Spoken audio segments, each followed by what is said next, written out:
Hi everyone and welcome along. Today we're going to paint an emerald, the birthstone of May. And I've begun by just drawing a slightly sort of squat rectangle which is about 4 centimetres across by 4.5 centimetres tall.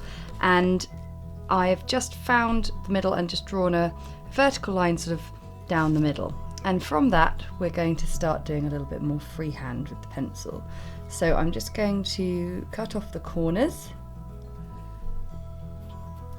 and from there I'm going to just draw a line down to the sort of inner edge of those corners. Okay, and then I'm going to do one from there as well. This is my first time doing any kind of like cut stone diamond stuff really, so I'm just sort of, you could say I'm making it up as I go along. I don't know, I'm just sort of trying to be quite intuitive with it. So I'm going to now take a vertical line. I'm just doing it all by eye for now, and then I'm going to imagine the line sort of coming across.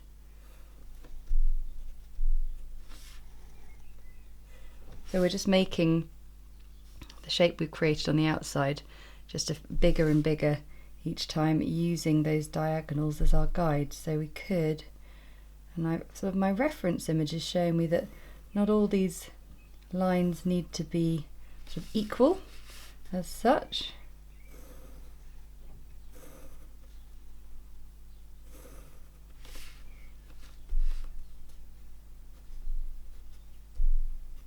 So if we get this all drawn in, then it means we've got a really nice structure to do some rather lovely sort of washy watercolour in.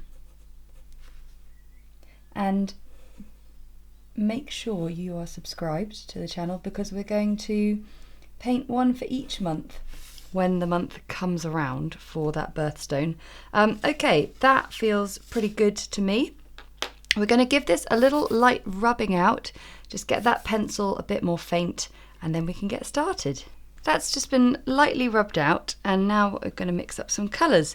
So an emerald, the whole success of painting any kind of gemstone in watercolour is making sure you've got a real range of light and dark.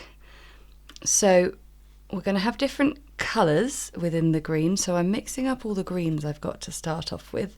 So that's green gold, sap green, and this one here is hooker's green, which is just that little bit more vibrant, just a bit more vibrant than sap green. However, green is the most amazing colour to be mixed by other colours in your palette. For starters, we've got all the blues, which are an obvious way to create a green tone. So I've got cobalt turquoise here, which we're going to mix up and wake up, and we can add that into our green tones if we want a slightly bluier green, or we go down the more turquoisey blue tones. I can mix in some green in there, or Payne's grey is going to be a rather amazing colour to get mixed into a green as well. So we've got those nicely woken up, and what we're going to do is we could approach this in a number of different ways. I think you could sort of do a wash over the whole thing and then start bringing colours in, but I think what might be quite fun, as a sort of, we're doing this for the first time, is I'm going to go section by section. So I'm going to start in the middle with a nice big section. I've got some hooker's green, and I put some in, and then I quickly cleaned off my brush and got rid of the colour, and I'm just filling in the shape. There we go. Okay. I'm going to drop in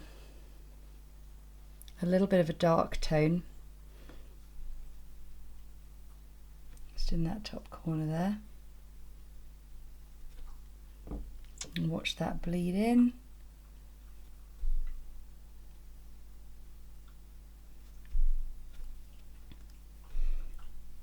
And I'm going to just leave that one like that, and I'm going to now go to a shape that is not touching the other one.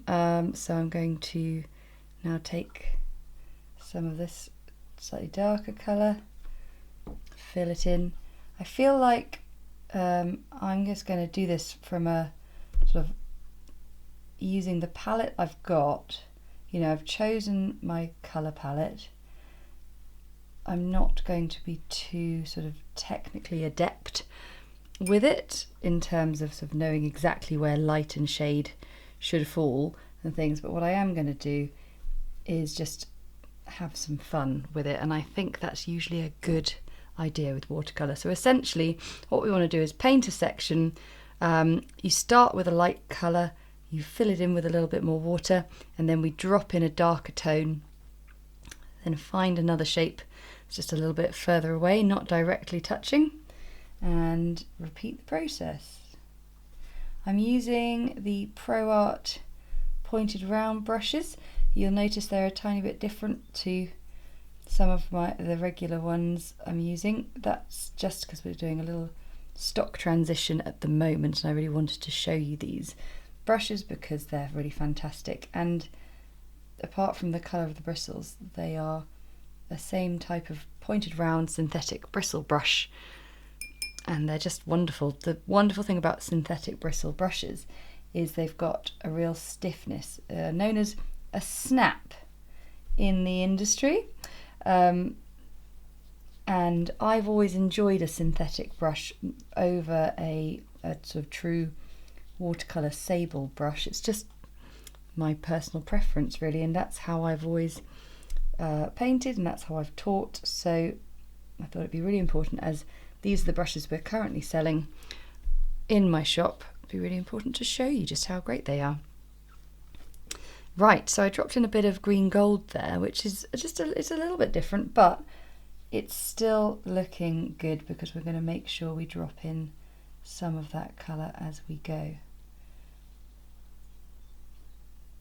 So you see, starting with a wash, dropping in another colour, and then if you want, dropping in a darker tone. I think this could get really addictive, actually, painting these little gemstones. There's something very satisfying about it all. So once you've done all those, it's time to do the top and bottom. I personally, like to paint things vertically, and I think I might use a slightly smaller brush this time, just because our sections are getting smaller. But yeah, we just carry on.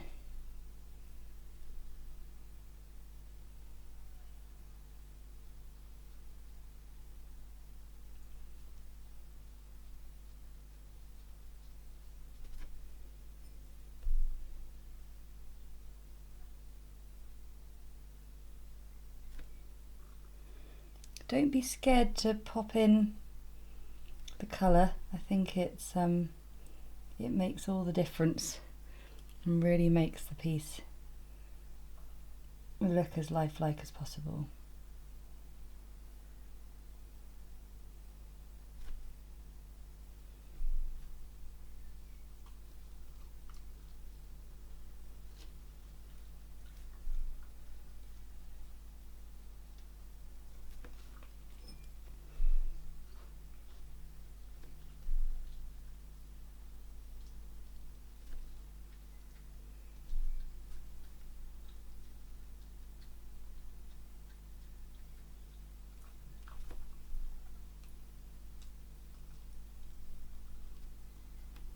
So now everything's painted and I've rubbed out the pencil completely, and that looks pretty great to me.